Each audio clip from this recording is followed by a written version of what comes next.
continuons notre enseignement sur la crise de l'Église, cette longue série d'enseignements. Nous en sommes à la 5e partie. Je vous rappelle brièvement ce que nous avons vu les fois précédentes. Tout d'abord, nous avons commencé par définir la crise de l'Église, donc cette période de turbulence qui s'est manifestée essentiellement dans les années 60-65. Nous avons vu les symptômes de cette crise avec notamment la diffusion d'erreurs dans les enseignements, les enseignements catéchétiques, surtout l'effondrement de la pratique. Si vous étiez allé dans des églises encore il y a 70 ans, vous auriez vu des foules assez compactes, et maintenant, souvent, c'est plutôt le désert. C'est un fait très palpable et statistiquement confirmé. Et puis la désintégration de la liturgie aussi, beaucoup d'expériences. Donc ce sont les signes assez évidents de cette crise que nous avions vu largement lors de notre seconde conférence. Dans la troisième, nous avons présenté un petit peu les différents acteurs de la crise. Il y a différents pôles. Et pour faire simple, mais il faut apporter tout un tas de nuances. Il y a des gradations entre ces différents partis, entre guillemets, ces différents courants. Le courant qu'on a qualifié de progressiste et le courant plutôt traditionnaliste. Voilà, on a vu un petit peu quelles étaient leurs revendications, leurs désirs. Et puis la dernière fois, donc dans notre 4e rencontre, nous avons commencé, donc la partie importante, savoir mais comment on en est venu là, comment en est-on arrivé là. Nous avons commencé à examiner les causes. Alors je vous rappelle que dans ces causes, il y a des causes qui sont à la fois lointaines, et d'autres qui sont prochaines, c'est-à-dire proches de la crise, des causes qui sont à la fois externes à l'Église, qui ont commencé en dehors, je dirais, de questions proprement ecclésiales, et puis des causes internes, donc qui concernent vraiment la vie de l'Église. Et donc nous avons commencé par ces causes lointaines. C'est une partie un petit peu austère que nous avons fait la dernière fois. Nous avons donc parlé des causes philosophiques. On a vu qu'en fait, au XIIIe siècle, a commencé une rupture, une séparation, une opposition entre la foi et la raison, en raison de condamnation, la condamnation prononcée par Étienne Tempier en 1277, évêque de Paris, et qui a engendré certaines erreurs philosophiques, alors je dirais qu'ils sont tout à fait dans les principes, des erreurs métaphysiques, avec Duns Scott et surtout Guillaume d'Occam, le nominalisme dont on avait parlé. Et ce qu'on a vu la dernière fois, c'est le développement de ces erreurs qui ont engendré une pensée philosophique nouvelle, la philosophie moderne, avec Descartes, Kant, et puis ensuite sa postérité avec Karl Marx, Friedrich Nietzsche, qui sont des avatars, des produits dérivés de ces erreurs philosophiques. On a vu que ces erreurs philosophiques, le nominalisme, ont aussi engendré une crise à l'intérieur de l'Église, avec la révolution protestante, Luther, on en a parlé. Le nominalisme, Luther est un nominaliste, et ces erreurs, voyez-vous, philosophiques se répercutent aussi sur la foi. Puisque pour faire de la théologie, on a besoin d'un outil qui s'appelle la philosophie, qui est un outil conceptuel qui permet de réfléchir avec précision, exactitude sur les choses. Et si cet outil est déficient, les résultats sont mauvais. Et c'est le cas de la philosophie, donc de la théologie luthérienne et protestante en général. Et nous avions commencé, nous en étions restés là, à parler donc des conséquences culturelles de ces erreurs philosophiques. Et nous avions commencé ce qu'on appelait l'humanisme. Donc après la révolution religieuse engendrée par les erreurs philosophiques du Moyen-Âge, avec le luthérianisme, nous avons une révolution culturelle avec ce que l'on appelle l'humanisme. Alors, je rappelle très brièvement ce qu'est l'humanisme. Il s'agit d'un mouvement culturel caractérisé par un intense appétit de savoir, un goût pour les auteurs de l'Antiquité gréco-romaine. On aime beaucoup un bon latin, un bon grec. On va cultiver la rhétorique, qui est un des moyens d'enseignement. Et puis surtout, une des notes caractéristiques de l'humanisme, c'est que l'on va attacher une attention toute particulière à l'homme, d'où ce nom d'ailleurs d'humanisme, homme-humanisme. L'individu devient en quelque sorte le centre d'intérêt de la réflexion, et d'ailleurs c'est très caractéristique dans l'art de cette époque-là. Au Moyen-Âge, les artistes représentent des scènes religieuses essentiellement, des Annonciations, des Saintes Vierges, voilà, des représentations de la Trinité ou autres. Hein. Et à partir de la Renaissance, on voit arriver un genre artistique tout à fait particulier, le portrait, la personne. Hein. Et voilà. Alors, ce mouvement culturel donc, trouve son origine historique en Italie, hein, durant ce qu'on appelle le Quattrocento, hein, qui est donc le 15e siècle pour les Italiens. Et ce qu'il faut bien savoir, c'est qu'à l'origine, ce mouvement n'est pas nécessairement et pas du tout même hostile à la religion. Au contraire, ce sont des chrétiens qui sont humanistes. Hein. Pour vous donner un signe vraiment que l'humanisme n'est pas nécessairement anti-chrétien, c'est le fait que des papes vont être des soutiens de l'humanisme, hein, vont s'entourer, par exemple, le pape Nicolas V, hein, au milieu du XVe siècle, s'entoure d'humanistes. C'est lui qui va lancer la Bibliothèque Vaticane en collectionnant le maximum d'ouvrages, hein, sur les produits de la culture humaine. Donc voyez-vous, la religion n'est pas nécessairement antagoniste avec l'humanisme. Et le pape Pie II, donc, qui arrive peu de temps après, hein, lui est un humaniste patenté, hein, vraiment. Donc il n'y a pas forcément d'opposition entre humanisme et christianisme. D'ailleurs, souvent une des raisons pour lesquelles les humanistes se lancent dans cette étude des œuvres antiques, hein, l'étude du latin, c'est qu'ils veulent relancer les études théologiques qui souffrent d'une décadence justement depuis le nominalisme. Hein. Donc ils vont s'intéresser aux pères de l'Église. Donc, d'où l'intérêt de cultiver cette connaissance exacte de la langue antique. Hein. Ils vont s'intéresser aux philosophes également. Ils vont tâcher de réformer le clergé qui est tombé dans une grande décadence. Vous avez notamment, par exemple, ce fameux groupe qu'on appelle le groupe de Meaux, hein, dirigé par Lefebvre d'Étaples, qui a vraiment une volonté de réforme. Hein. Il y a des grands dommages, il y a grande pitié dans l'Église de Dieu, hein, comme dirait Sainte Jeanne, en cette fin de XVe siècle, et ces humanistes veulent travailler à la réforme de l'Église. Donc voyez-vous, ça c'est un point important qu'il faut bien avoir en tête. Humanisme ne signifie pas anti-catholicisme, anti-christianisme. Hein. Et même à l'origine, c'est plutôt un mouvement, je dirais, tout à fait bienveillant et tout à fait qui naît dans le sillage de la religion catholique.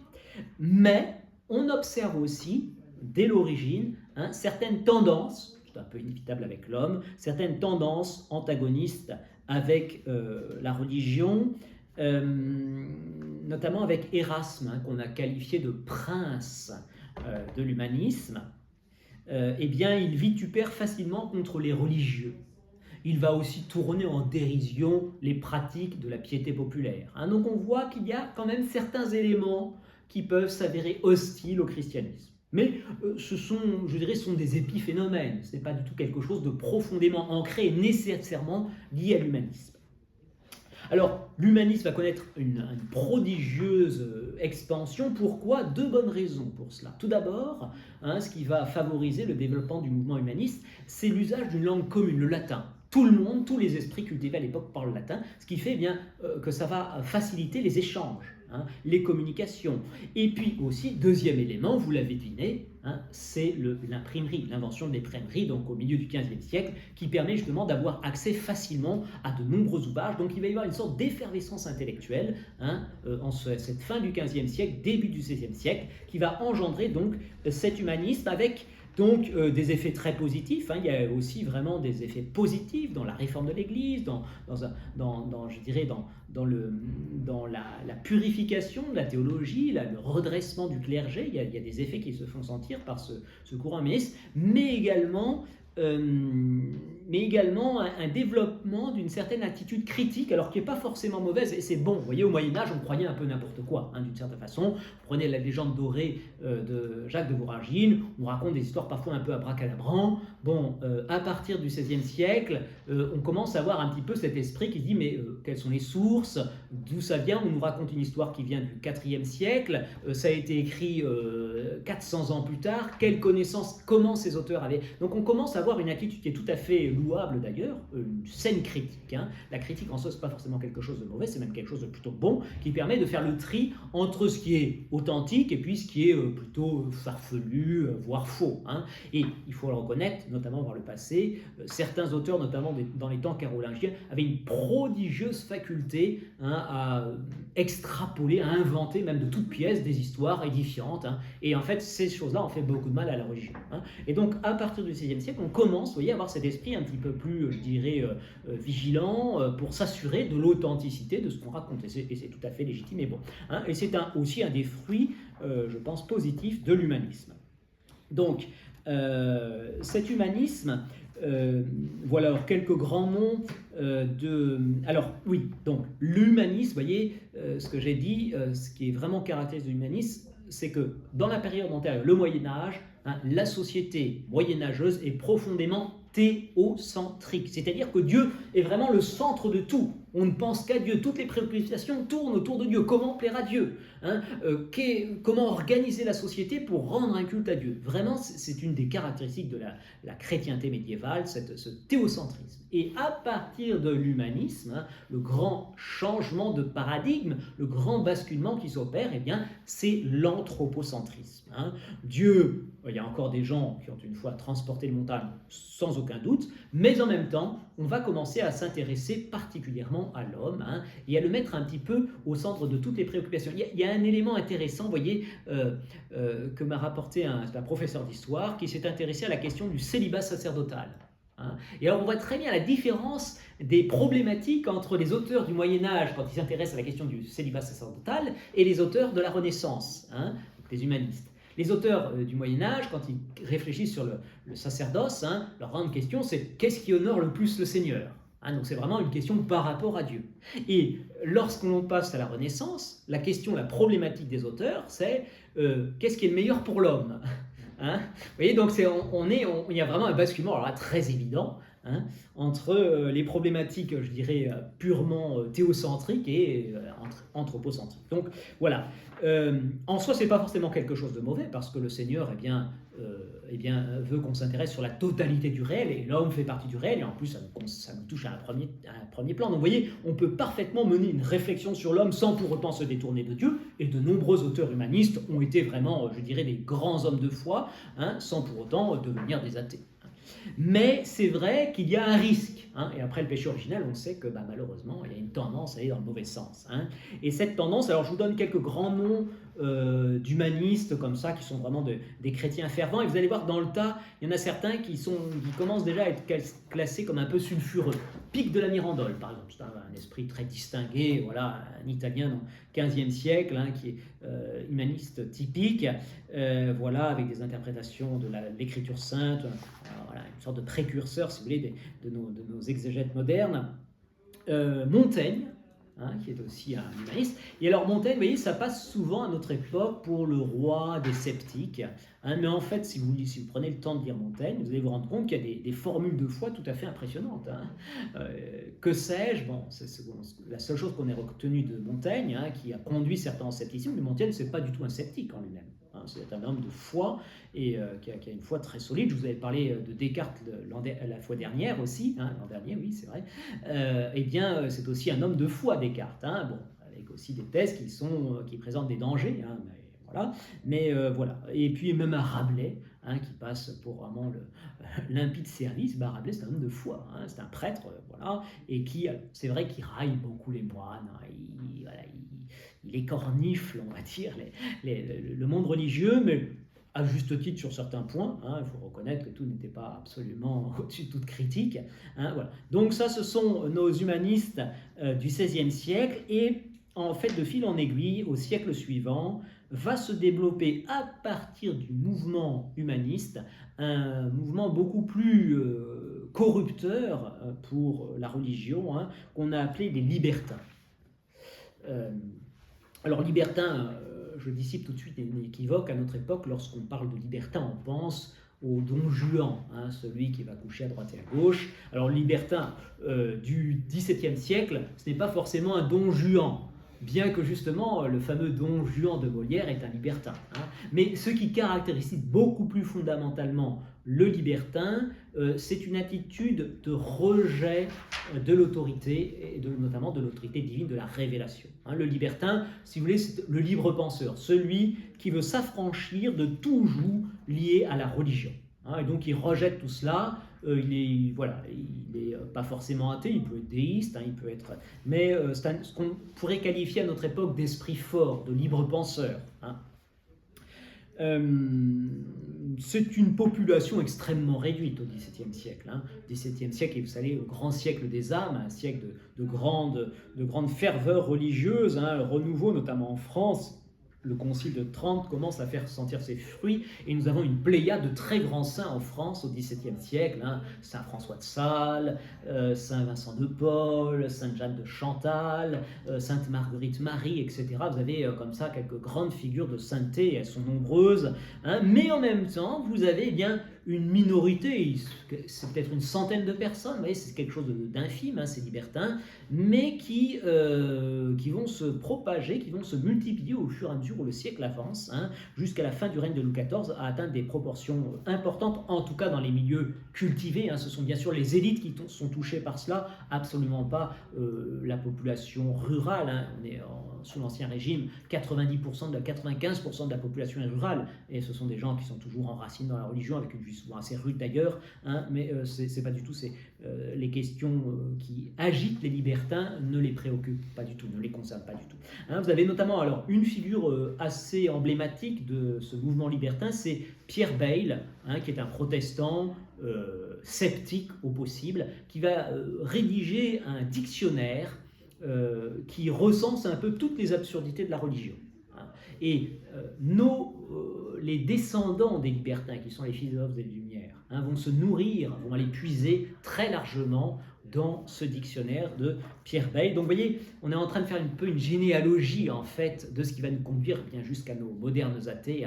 On est parti, voyez-vous, de premières erreurs moyenâgeuses avec certains théologiens, on est passé ensuite aux humanistes avec une voie luthérienne, mais là on est sur la filière de la raison, de l'humanisme, et puis on arrive aux libertins, on va passer maintenant à l'étape suivante, l'esprit des Lumières, les philosophes des Lumières, voilà. Alors, qu'est-ce qui a braqué en quelque sorte ces libertins contre la religion?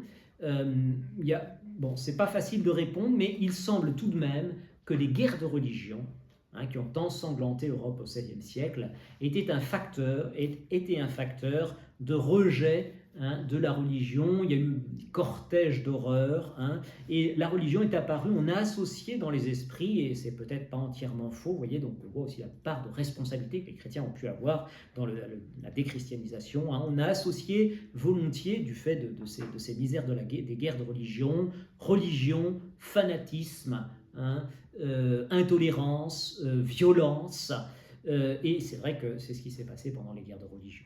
Donc ça a pu être un facteur très très important pour inciter donc ces intellectuels à se détacher, à penser donc qu'il faut, si l'on veut la paix sur terre, eh bien il faut rejeter la religion.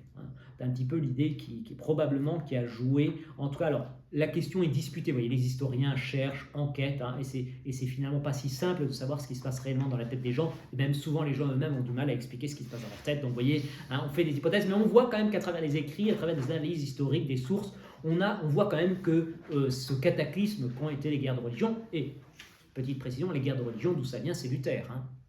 C'est les erreurs de Luther qui se répandent dans l'Europe et qui suscitent ces graves désordres. Vous voyez, et Luther, je vous l'ai dit, c'est un produit du nominalisme. Vous voyez, en fait, tout se tient d'une certaine façon. Et la dérive sociétale qu'on va voir se développer à partir de là, eh bien, elle remonte ultimement à ce drame de la séparation entre la foi et la raison. Alors, on en arrive donc à l'étape suivante dans notre chaîne évolutive. Vous voyez, je suis très évolutionniste, parti de Duns Scotus, Occam, pour passer par les humanistes, qui restent encore tout à fait, je dirais, présentables pour la plupart d'entre eux, jusqu'aux libertins, qui sont déjà nettement moins fréquentables, pour en arriver au dernier maillon de la chaîne, voilà, les philosophes des Lumières. Donc, alors, à la différence des libertins, ce qui va les caractériser, les philosophes des Lumières, ils reprennent, je je l'ai dit, notamment il puise largement dans le dictionnaire de Pierre Bayle pour trouver un arsenal contre la religion chrétienne, mais surtout, les philosophes des Lumières vont vouloir, ce que les libertins n'envisageaient absolument pas, ils n'avaient même pas dit que ce soit possible, ils veulent chasser la religion de la société. Faire une société sans religion, chasser Dieu, en tout cas au moins dans l'élite. À la limite, le petit peuple, on va lui garder la religion parce que du coup, monsieur ne va pas tromper madame, mon serviteur ne va pas me voler chez moi. C'est le grand argument de Voltaire pour conserver parmi le peuple, pour qui il a un grand mépris d'ailleurs, la religion. Mais globalement, pour les hommes, je dirais un peu évolués, la religion, c'est pas sérieux. Et donc, une volonté de faire une société nouvelle. C'est ça la grande idée des philosophes des Lumières. Alors, dans les philosophes des Lumières, vous avez vous connaissez la plupart des grands noms, les Montesquieu, les Voltaire, les Rousseau, les d'Alembert, les Diderot, etc. Ils ont tous des positions assez différentes. Il y a des déistes, il y a des athées, il y a des... voilà. Mais il y a quand même un fond commun d'idées qu'on va retrouver chez à peu près tous, et qui forment le fond de ces idées des Lumières qu'il est important d'évoquer pour comprendre la Révolution française, qui est l'étape suivante, et à partir de la Révolution française, le grand processus de déchristianisation qui s'est amorcé, plus seulement au niveau des élites, mais dans la masse populaire. Donc, quelques idées forces sur les idées principales des philosophes des Lumières. D'abord, ce sont des rationalistes. Qu'est-ce que c'est que le rationalisme? C'est quelqu'un qui reconnaît comme valeur suprême la raison. Et tout ce qui peut dépasser la raison n'existe pas, c'est faux. La raison est en mesure de tout saisir, et si quelque chose prétend la dépasser, eh bien, c'est du non-être, c'est du non-existant, c'est du faux. Donc ça, c'est l'attitude caractéristique du rationalisme qui imprègne profondément les Lumières. Du coup, il faut s'affranchir de toute autorité, notamment divine, puisque autorité divine, qui dit autorité divine parle de révélation, de Dieu qui nous parle, mais que nenni, c'est moi qui suis maître, c'est moi qui décide ce qui est bien et ce qui est mal. L'autonomie est le deuxième grand élément qui caractérise le mouvement des idées des Lumières, les Lumières. Donc l'autonomie, troisième valeur chérie par les philosophes des Lumières, la liberté. Et ce sera un des slogans de la formule révolutionnaire, liberté, égalité, etc. Voilà, donc liberté. Alors, liberté en soi, les chrétiens sont pour, mais il faut voir, c'est le problème que liberté, c'est un mot, il y a beaucoup de définitions de liberté. Qu'est-ce que l'on entend par liberté? Eux voient qu'un aspect de la liberté, qui est d'ailleurs vrai aussi, c'est l'aspect d'autodétermination. Je suis libre parce que je peux choisir de faire une chose plutôt qu'une autre. Et c'est vrai, ce qu'on appelle le libre arbitre en fait. Et c'était quelque chose de tout à fait bon, mais beaucoup plus profondément, si tu veux vraiment devenir libre, qu'est-ce qu'il faut faire? Il faut choisir le bien. La liberté, elle nous est donnée pour choisir le bien, non pas pour choisir le mal. Et vous voyez, le problème de la liberté révolutionnaire, la liberté des philosophes des Lumières, c'est que cette liberté, elle nous est donnée pour faire ce que l'on veut. Et il n'y a plus de finalité, il n'y a plus de but, il n'y a plus de bien. Et donc ça, c'est vraiment une rupture très, très dramatique dans les idées et qui vont conduire aux catastrophes qu'on va voir ensuite. Donc liberté. Quatrième grande valeur des philosophes des Lumières, c'est le naturalisme. Il n'existe pas d'ordre surnaturel. Tout est naturel, si vous voulez. Donc il y a un rejet complet de la révélation, de tout ce qui est les sacrements, par exemple. Tout ça, ça n'existe pas. Ce sont des non-êtres. Ce ne sont que des coutumes, des choses, mais qui n'ont pas de valeur en elles-mêmes. Voilà. Il y a encore d'autres éléments. La bonté naturelle de l'homme, on nie le péché originel. Alors ça, c'est surtout Rousseau qui est dans cette perspective-là. L'homme ne naît pas mauvais, c'est la société qui le corrompt. Et Rousseau, c'est un penseur très important, qui est déiste d'ailleurs, lui, c'est pas un athée, Rousseau, c'est un sentimentaliste, on va dire, il a Dieu sensible au cœur, en quelque sorte, chez lui, mais avec des idées en fait extrêmement pernicieuses, qui vont conduire à l'échafaud beaucoup de personnes quelques décennies plus tard. Voilà, donc l'objectif, et ça c'est commun à tous les philosophes des Lumières, écrasons l'infâme. Vous avez reconnu la citation de Voltaire, la religion, l'infâme c'est la religion, il faut la chasser. Alors, pour diffuser leurs idées, les philosophes donc, du XVIIIe siècle, puisque les Lumières c'est vraiment le XVIIIe siècle, vont recourir notamment à des œuvres écrites, l'encyclopédie de Diderot et d'Alembert, où il y a beaucoup de bonnes choses, et puis il y a quelques articles pièges, empoisonnés.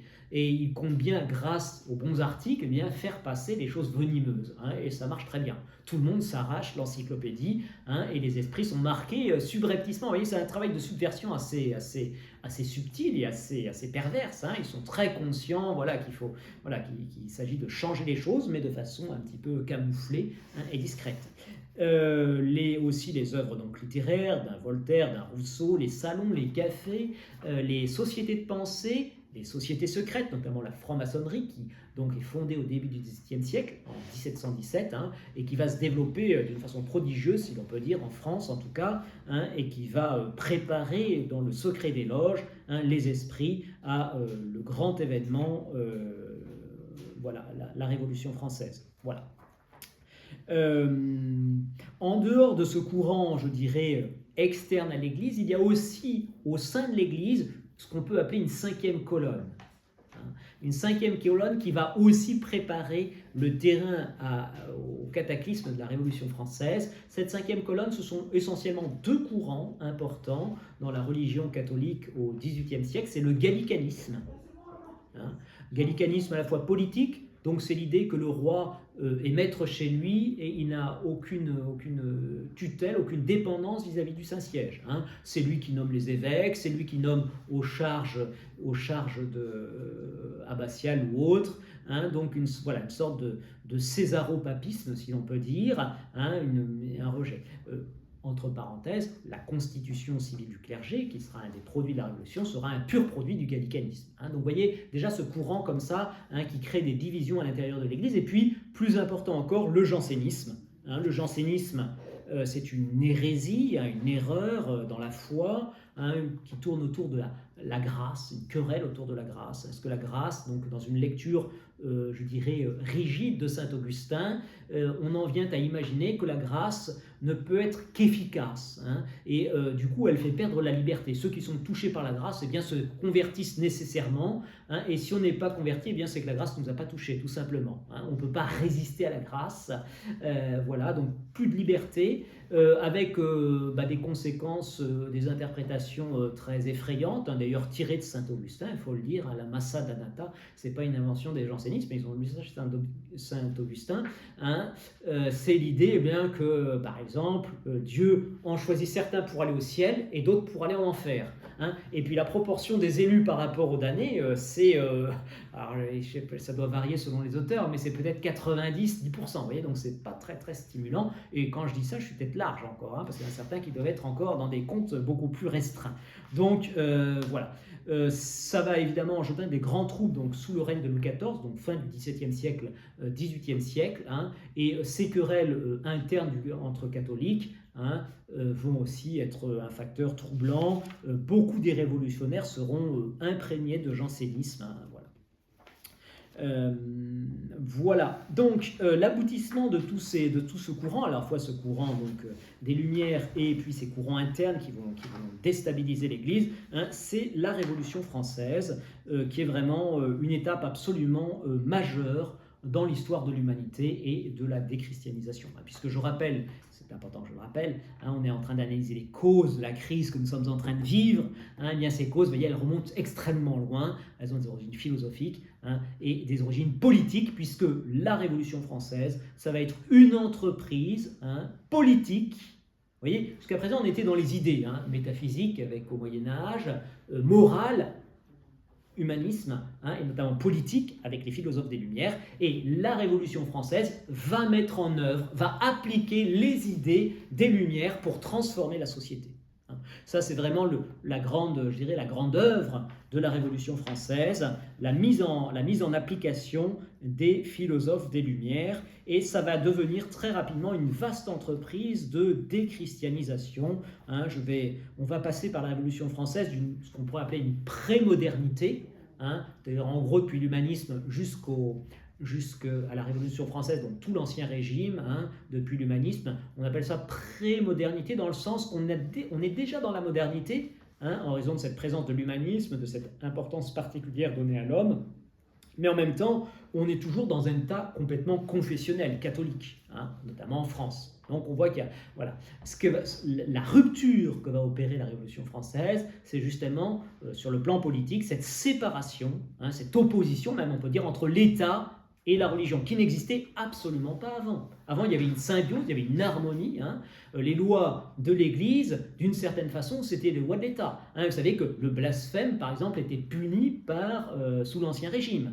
Hein. Donc il y avait voilà, et les lois du royaume étaient en parfaite syntonie, en parfaite harmonie avec la loi naturelle, avec la loi divine. Avec la Révolution, va s'introduire une rupture, hein, entre ces deux ordres, hein, entre la loi divine, la loi naturelle, si vous voulez, la loi éternelle, et puis la loi civile qui va devenir même, on va voir, de plus en plus opposée à la loi divine. Voilà. Donc, cette rupture, hein, c'est ce qu'on appelle la laïcité. La laïcité, c'est le fait de séparer, d'opposer religion et, je dirais, loi civile. Et ça va être la grande œuvre de la Révolution. Alors la Révolution française, je pense, alors, il y a tout un tas d'études historiques dessus, c'est vrai que quand on la regarde d'un point de vue chrétien, c'est diabolique. Hein. Quand on la regarde d'un point de vue chrétien, c'est diabolique. Bon, il faut tout de même, je dirais, tempérer un peu ce jugement un peu manichéen. C'est sûr qu'il y a eu énormément de choses abominables pendant la Révolution. Je vais vous en faire la liste, vous allez voir que c'est assez gratiné. Hein. Mais c'est sûr qu'il y avait des réformes à faire dans le royaume de France. Hein. Quand on a lu au réfectoire il y a quelques années la vie de Louis XVI, donc le dernier roi d'Ancien Régime. Hein. Quand on voit un peu ce qu'était la vie du monde aristocrate et de la cour autour de Louis XVI, à la fin, on est presque content que la Révolution française arrive, parce que c'était quand même très, très, très délabré tout ça. Hein. Et il y avait des réformes, pas seulement, je dirais, dans les mœurs de l'élite, mais aussi des réformes concernant l'organisation du royaume. Il y avait tout un tas de choses à mettre, ce que la Révolution a fait. Donc vous voyez, il y avait certainement des choses à transformer. Tout le monde en était conscient, le roi lui-même. Hein. Mais après, eh bien, dans cette brèche qui va être ouverte par les États généraux, puis voilà, le processus révolutionnaire, évidemment, le diable a tiré son épingle du jeu, ça c'est clair. Hein, parce que, eh bien, voyons un petit peu donc, le processus. Alors, j'ai trouvé cette comparaison, je la trouve très, très parlante, hein, chez Émile Poula, qui est un historien, un sociologue, qui s'est beaucoup intéressé justement à la crise moderniste et puis la crise de l'Église au XXe siècle. Et il compare en fait le mouvement, donc il fait bien remonter ce mouvement de déchristianisation à l'origine, hein, donc humanisme, etc., et même plus haut avec les erreurs philosophiques. Et alors, il prend cette image que je trouve très juste, hein, il dit en fait ce mouvement de déchristianisation, c'est un peu comme les tectoniques des plaques. Hein, vous savez, les continents se séparent les uns des autres avec deux types de phases. Il y a les phases de grande turbulation, hein, quand les plaques se déchirent, se rencontrent. Alors là, c'est très agité, il y a des grands mouvements très rapides et très brusques, hein, et très violents. Et puis après, pendant des siècles, ça dérive de façon très lente, sans qu'on se rende compte de rien, mais ça dérive bien. Hein. Et donc, il enregistre, il identifie un peu, si vous voulez, 5 grands moments de crise, hein, qui vont amorcer, qui vont produire, qui vont être le déroulement plutôt de ce mouvement des chrétiens. Première grande secousse, hein, c'est cette séparation entre foi et raison qui a eu lieu, pour faire simple, en 1277, hein, avec la condamnation des thèses de saint Thomas d'Aquin par Étienne Tempier, hein, qui a engendré le nominalisme et tout ce qui en suit. Deuxième grand moment de crise, c'est 1517, Luther, le protestantisme et l'avènement de l'humanisme, hein, l'humanisme de plus en plus hostile à la religion, bien qu'en soi l'humanisme ne soit pas un mouvement antichrétien, bien au contraire au début. Troisième grande secousse, eh bien c'est peut-être la plus importante historiquement, c'est la Révolution française, hein, 1789. C'est vraiment là, il y a une page dans l'histoire du monde qui se tourne, c'est clair. Quatrième grande secousse, on va en parler si on a le temps un petit peu plus tard, c'est le dernier quart du 19e siècle en France, en Europe et dans le monde entier. Hein, on va voir vraiment un mouvement anticlérical acharné. En France, ça correspond avec l'avènement de la Troisième République, qui culmine dans son anti-catholicisme avec Émile Combes, séminariste apostat qui va vraiment persécuter l'Église. C'est toute l'époque, on en reparlera, je ne développe pas. Mais en Allemagne, vous avez Bismarck avec le Kulturkampf, où il s'agit vraiment de chasser le catholicisme. Vous avez en Italie Cavour, qui persécute le pape. Au Portugal, vous avez des gouvernements extrêmement anti-religieux à cette époque-là, peut-être les plus virulents de toute l'Europe. Et puis en Amérique du Sud, au Chili, au Venezuela, au Brésil, en Argentine, vous avez aussi tous ces courants qui se développent. Voilà. Et puis, dernière grande secousse, vous l'avez deviné, quelle est la dernière grande secousse dans l'étape de la crise de l'Église? Vatican II. Excellent, tout à fait. Le Concile Vatican II, on en reparlera. Ça, ce sera le très gros morceau. Je pense qu'il faudra quasiment 2 séances pour présenter un peu l'événement historiquement et puis pour voir un peu quels sont les enjeux. Parce que ça, c'est vraiment je dirais, le nœud gordien, vraiment le point crucial. Il y a quelque chose qui s'est joué vraiment à Vatican II, c'est indéniable, impossible de le nier. Alors, qu'est-ce qui s'est joué exactement? Eh bien, c'est ce que nous verrons une fois prochaine, et ça, ce sera vraiment extrêmement important. Donc, vous voyez, on a un petit peu toutes ces secousses, et à chaque fois, entre ces grandes périodes de crise, eh bien, ça dérive gentiment, si vous voulez, discrètement, disons. Ce sont un peu comme les courants de fond, vous savez, dans les océans. On se rend compte de rien, mais en fait, si vous laissez aller le bateau, eh bien, il est emporté parce qu'il y a quelque chose dont il n'a pas conscience, ça ne se voit pas, mais ça dérive gentiment, méchamment, vers de mauvaises directions. Voilà. Donc, eh bien, nous en sommes à cette 3e étape qui est la plus importante dans le processus de décomposition de la société, du rejet de Dieu, et donc la crise de société qui est l'élément majeur, je vous rappelle, de la crise de l'Église, moins élément majeur externe, qui ouvre l'ère de la modernité et qui va engendrer donc une ère de persécution. Voilà. Alors, là aussi, la révolution, dans ses premiers temps, n'est pas forcément... les premiers instants, vous savez que lorsque le tiers-État décide de se réunir pour donner à la France une constitution, quel est le second ordre qui les suit, qui emboîte le pas et tout à fait ravi de l'emboîter? C'est l'ordre du clergé. Et ensuite quelques aristocrates qui vont suivre. Mais les prêtres à cette époque-là, donc des états généraux, sont tout à fait conscients et désireux d'engendrer des réformes qui étaient, semble-t-il, vraiment nécessaires. On commence, tout commence avec des adorations, des messes, etc. Donc on est encore dans un profond...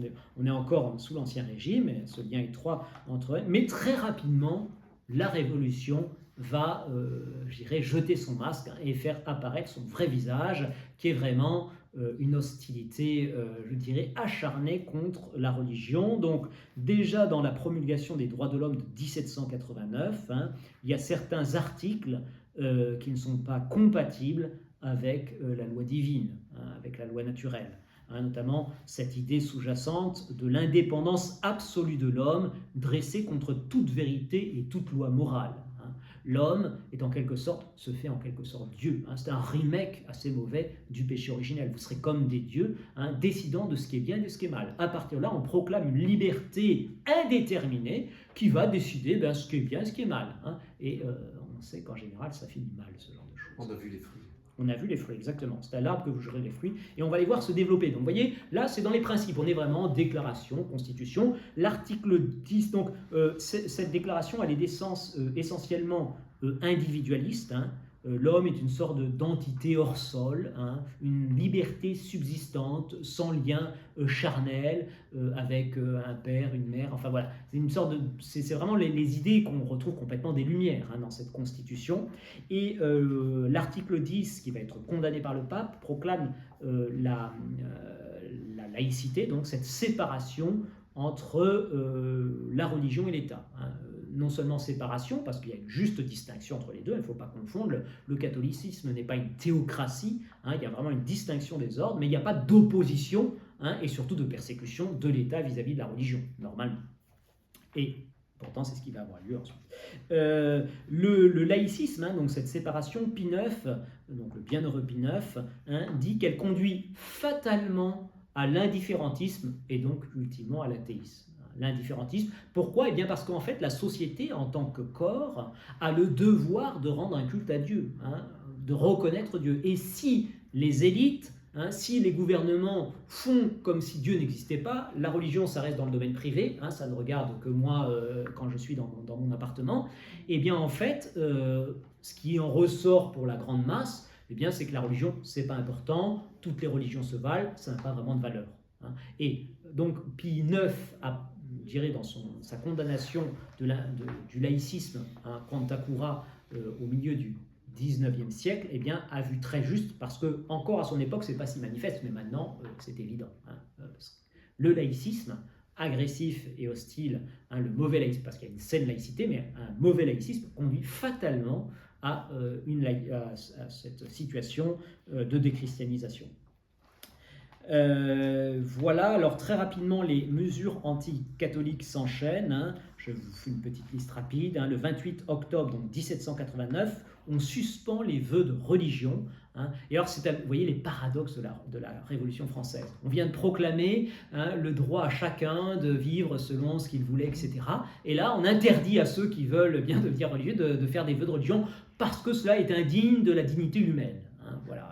Donc, et la religion, ça va être une série de paradoxes comme ça, pas de liberté pour les ennemis de la liberté, hein, et au nom de la liberté, on va raccourcir beaucoup de personnes, hein, c'est ce que disait Madame Roland, montant sur l'échafaud, hein, donc c'était une girondine, hein, qui avait une certaine aura, hein, et évidemment tous les révolutionnaires ont été raccourcis par ceux qui leur succédaient, qui étaient en général de plus en plus radicaux, hein, donc les girondins ont été raccourcis par les conventionnels, hein, les jacobins, hein, et donc Madame Roland, montant sur l'échafaud, dit « Liberté, que de crimes on commet en ton nom ». Hein, voilà, donc c'est vraiment le fruit. Donc, 12 juillet 1790, c'est la constitution civile du clergé, hein, qui est aussi une étape alors très importante. Et c'est là que, je dirais, vraiment la révolution va vraiment commencer à foirer, mais de façon très importante, puisqu'on commence à toucher à la religion. Et là, on touche vraiment au cœur de ce qui est plus important pour les personnes, en tout cas les personnes croyantes.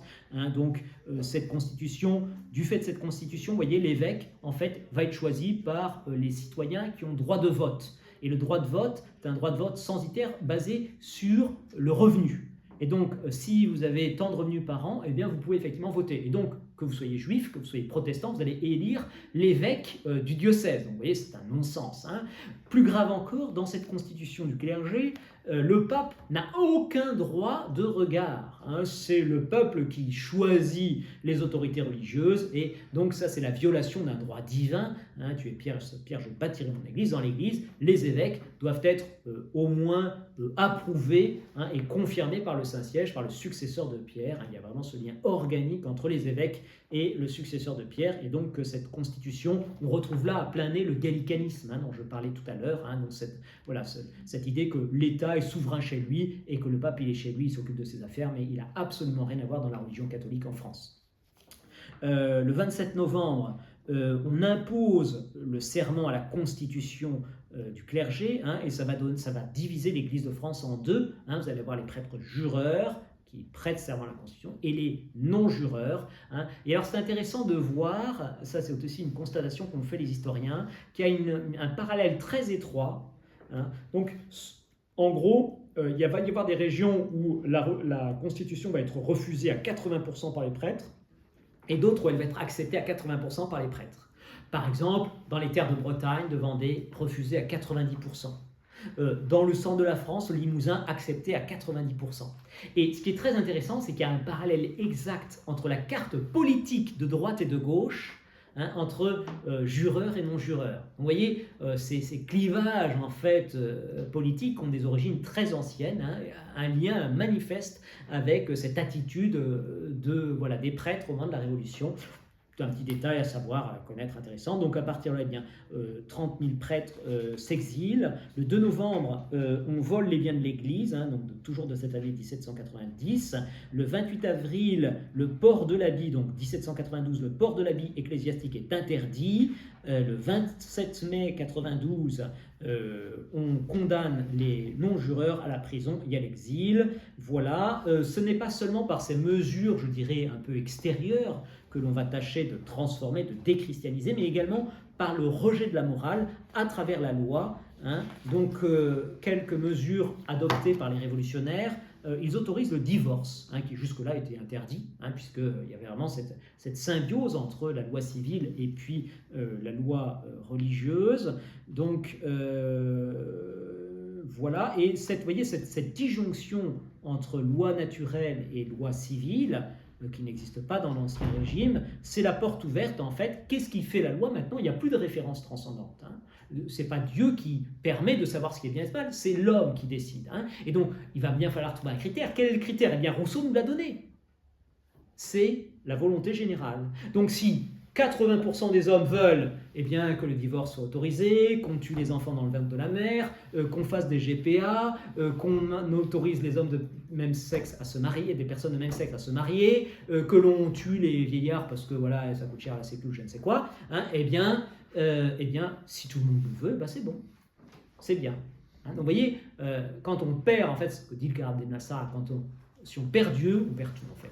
Ça met du temps, parce qu'en 1789, évidemment, il ne s'agissait pas d'autoriser le mariage homosexuel.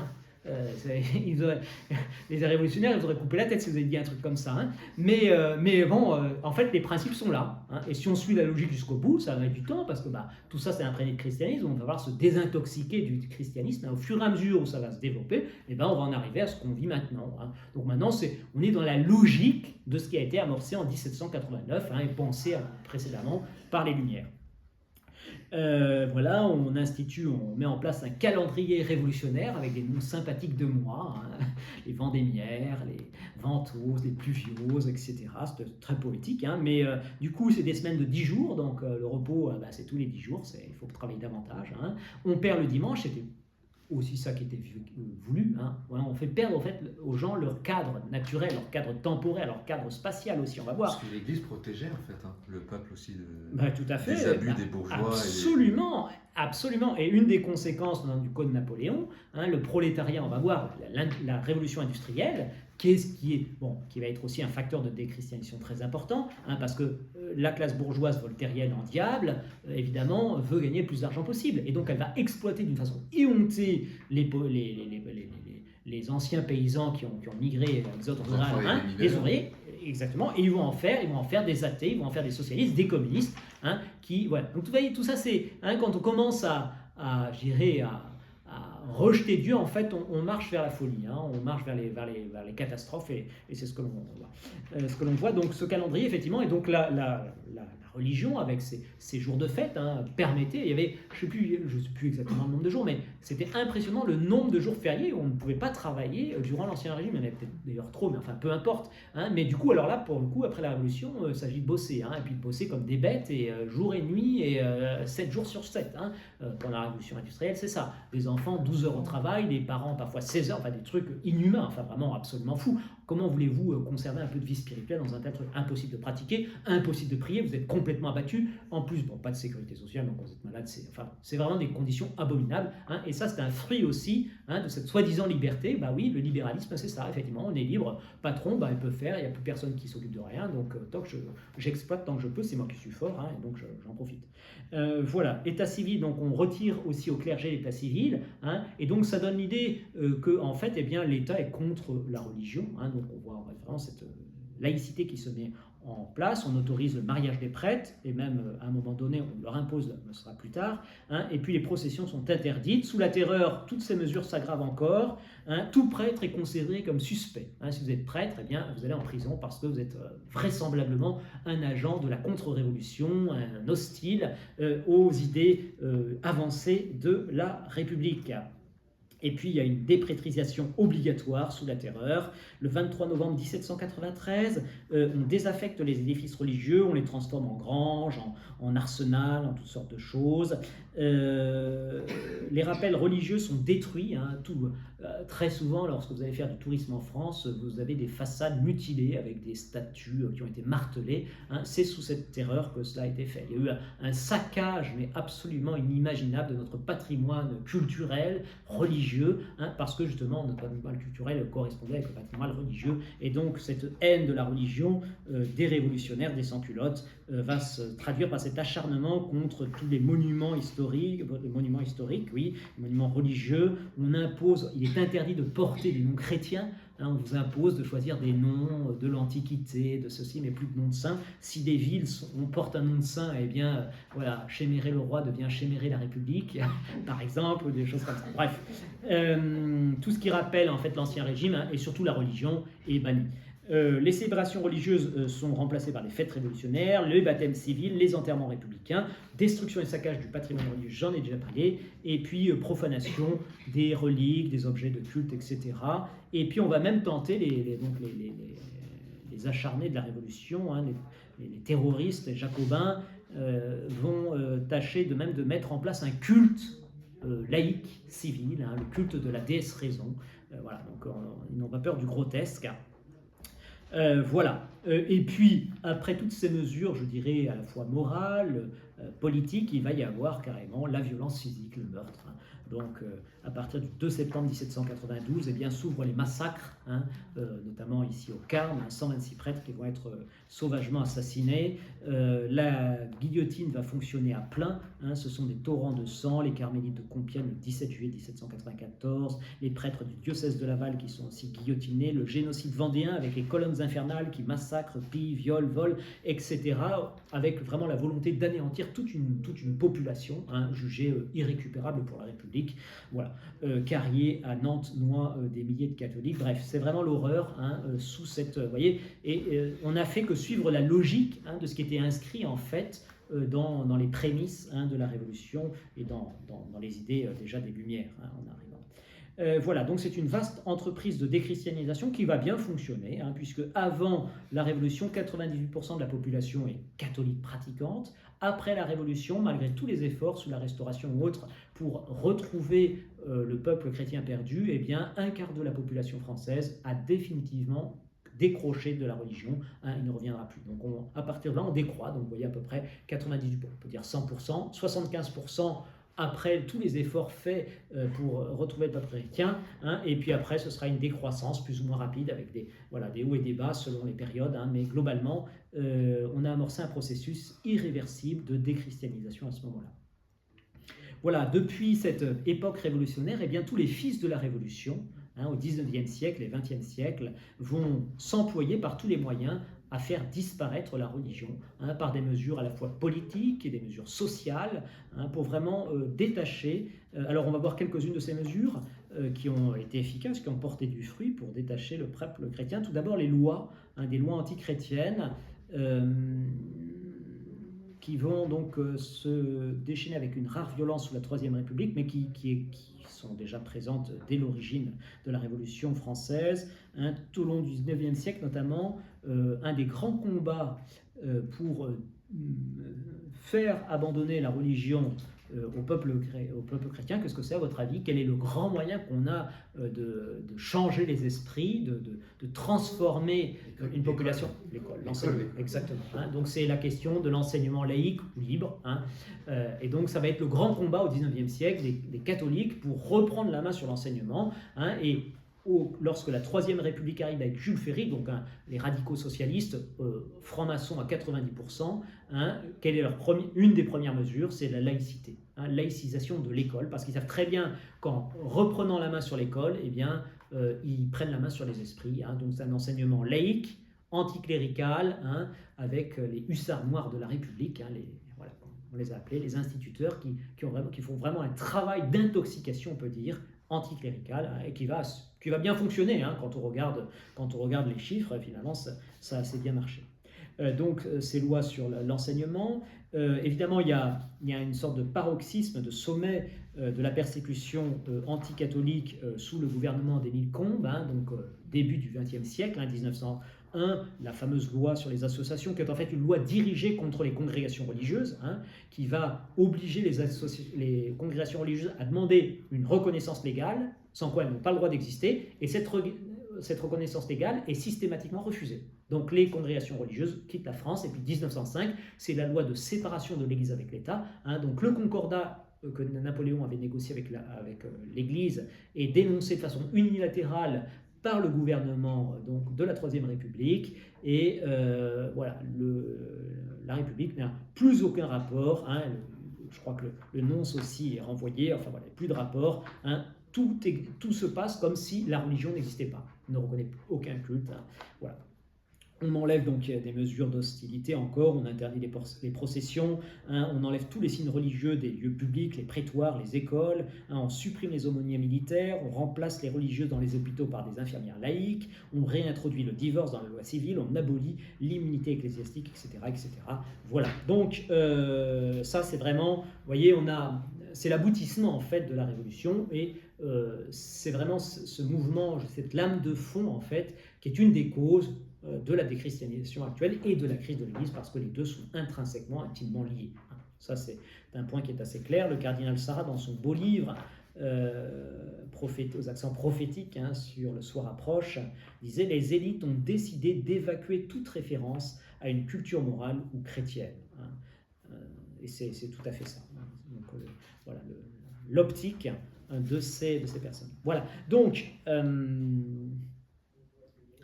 alors, maintenant, on vient de voir un peu les causes politiques, hein, de cette déchristianisation. Il faut que je vous dise quelques mots sur les causes culturelles, parce qu'il n'y a pas que des causes politiques, il y a également des causes culturelles.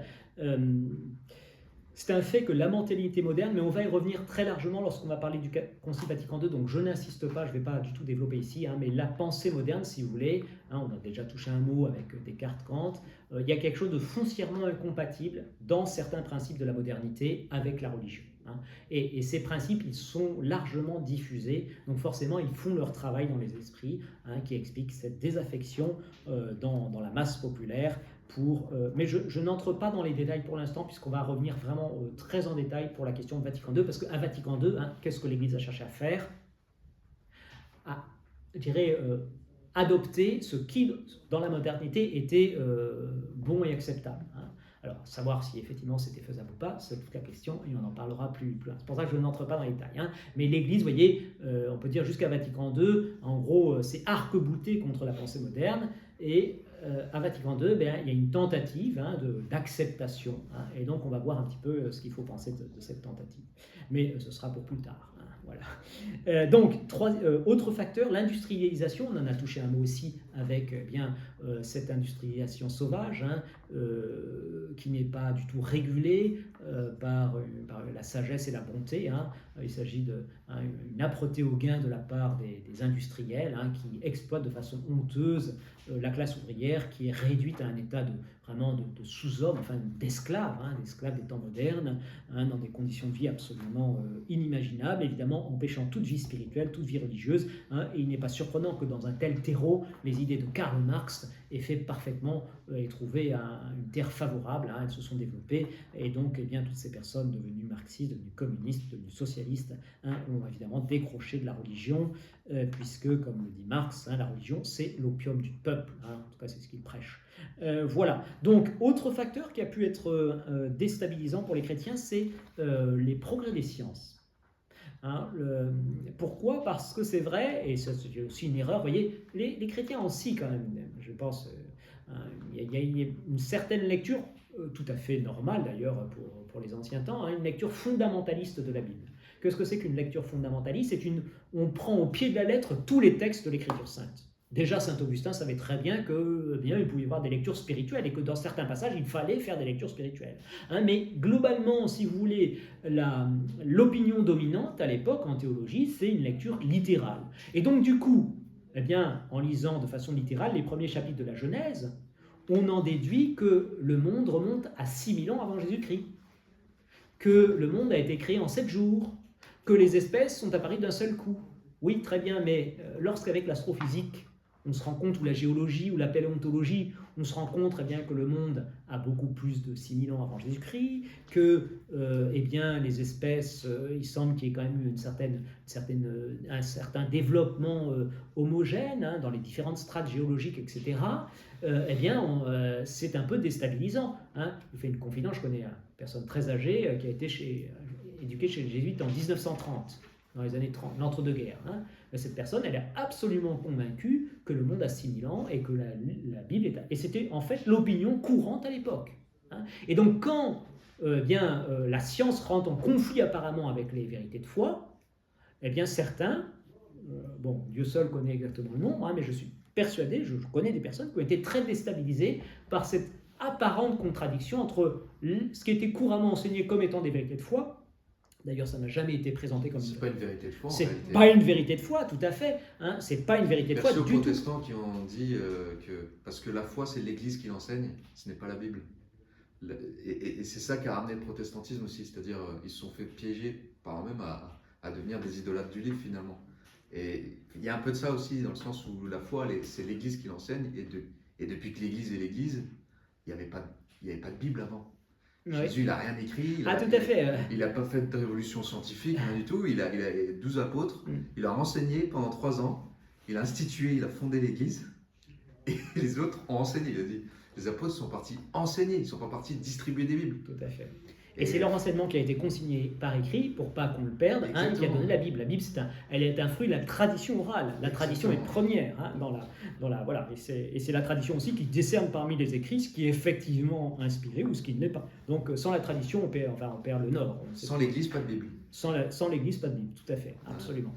Et donc voyez-vous, hein, ça a été aussi un facteur, il ne faut pas le négliger, hein, de déstabilisation pour un certain nombre de catholiques. On présentait cela de façon insuffisamment nuancée, si vous voulez. Hein, beaucoup pensaient que c'était des vérités de foi. Et quand l'évidence scientifique, hein, quand même assez certaine, notamment pour l'âge du monde, est venue en rencontrer ces choses-là, ça a pu être vraiment quelque chose de troublant. Voilà. Et puis aussi, il ne faut pas se leurrer, hein, c'est vrai que la fin du 19e siècle, hein, qui correspond d'ailleurs à la Troisième République, c'est l'époque du scientisme triomphant. Hein, et donc, la vérité nous est donnée par la science, hein, le culte de la science, elle est capable de répondre à toutes nos questions, y compris morales, religieuses, etc. Hein, et il faut absolument évacuer tout ce qui est religieux. Et il y a vraiment un orgueil qui naît à cette époque-là. On est grisé, l'homme est grisé par ces découvertes, d'ailleurs tout à fait fabuleuses, hein, la science c'est quelque chose de merveilleux, mais si vous voulez, quand vous n'êtes pas bien rectifié intérieurement, hein, que vous faites des prodiges, vous finissez par vous prendre par Dieu, pour Dieu. Hein. Et certains de ces scientifiques, je pense, ont été, et les hommes aussi ébahis des progrès des sciences, hein, ont pu à un moment donné, vous voyez, cet orgueil hein, qui est né d'une connaissance tout à fait belle et bonne, hein, mais qui a pu tourner l'esprit à certains. Hein. Donc ça, évidemment, l'orgueil, ça n'aide pas à entrer dans la vérité. Hein. Alors, ouais. Alors, je suis encore un petit peu loin de la fin de ma conférence, voyez-vous. Alors, ouais. Je comptais finir par le modernisme, mais comme je m'en doutais, je n'aurais pas le temps d'y revenir. Le modernisme, c'est un point important, donc on va le laisser pour la prochaine fois, hein, parce que c'est vraiment c'est la matrice intellectuelle, si vous voulez, de la religion actuelle, hein, d'une certaine religion actuelle, et qui est fondamentale pour comprendre. Voilà. Je vous dis très rapidement quelques mots sur d'autres facteurs hein, importants, donc cause ou thèse interne cette fois-ci hein, à l'Église, le rigorisme.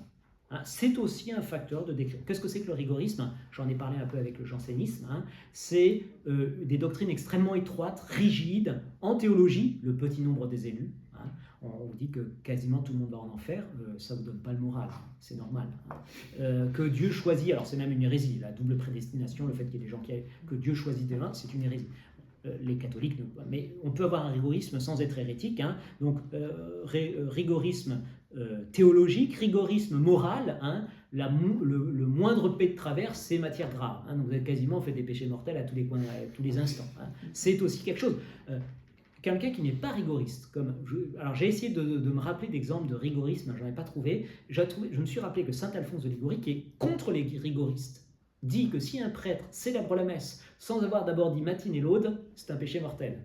Donc, si déjà ça, c'est un péché mortel, imaginez les rigoristes qu'il va dire. Hein. C'est-à-dire que si le prêtre a la moindre distraction pour la messe, c'est un péché mortel. Bon, alors là, c'est bon, on arrête parce que du coup, c'est impossible. Vous voyez, c'est des doctrines extrêmement dures. Hein. Et ben, du coup, alors, sous l'Ancien Régime, ça décourage pas trop les gens. Mais c'est Guillaume Cuchet, là, notre super historien de la crise, hein, qui a étudié, alors c'est intéressant, c'est un curé qui était à la fois curé pendant l'Ancien Régime et après l'Ancien Régime. Et c'est un homme un peu méticuleux qui notait tous ses scores de confession, etc.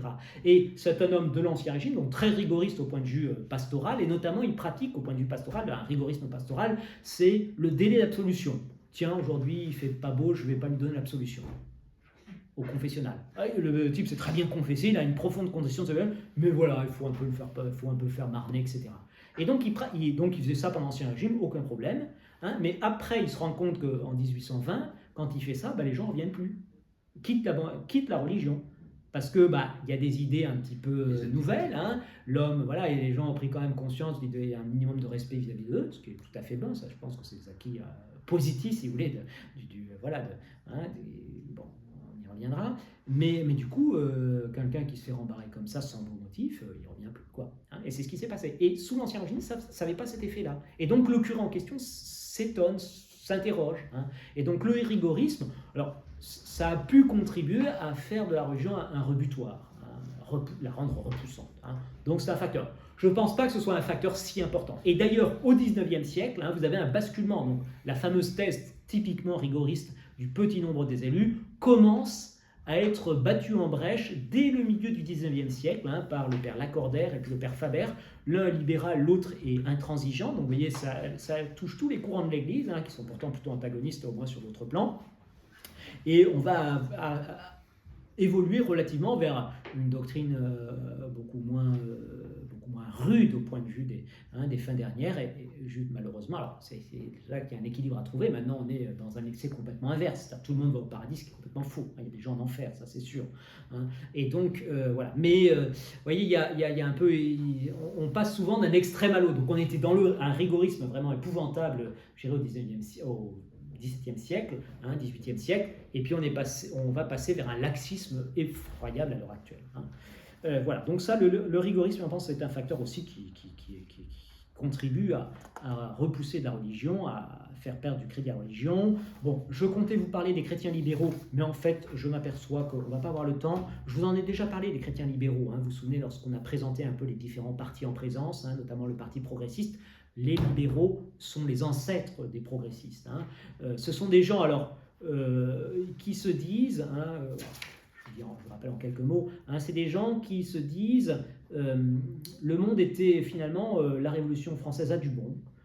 Et il faut récupérer certaines de ces idées, voire toutes ces idées. Donc c'est là qu'il faut faire un tri parmi les libéraux. Il y en a certains qui sont complètement excessifs et qui vont d'ailleurs quitter la religion, Lamennais, qui est le père des libéraux, et puis d'autres beaucoup plus équilibrés, enfin au moins qui vont pas absorber tous les miasmes de la Révolution. Il y avait, je pense, des intuitions vraies dans la Révolution. On en reparlera quand on va parler du Vatican II.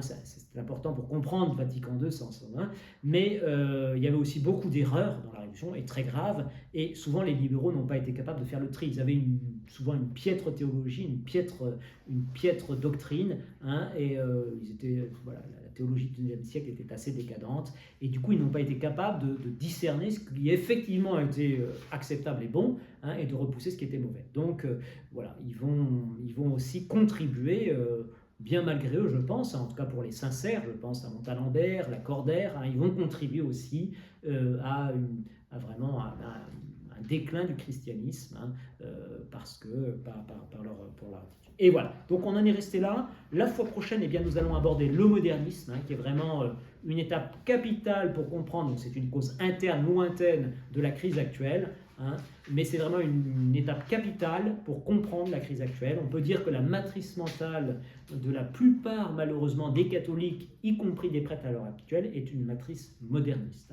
Et c'est vraiment extrêmement, on va le voir, extrêmement pernicieux pour la foi. Donc ce sera notre prochaine rencontre, donc le 11 février prochain. Voilà. Alors il y a peut-être des questions par rapport à tout ça. Alors ça pose, c'est moins sujet à question que évidemment les questions sur les sacrements.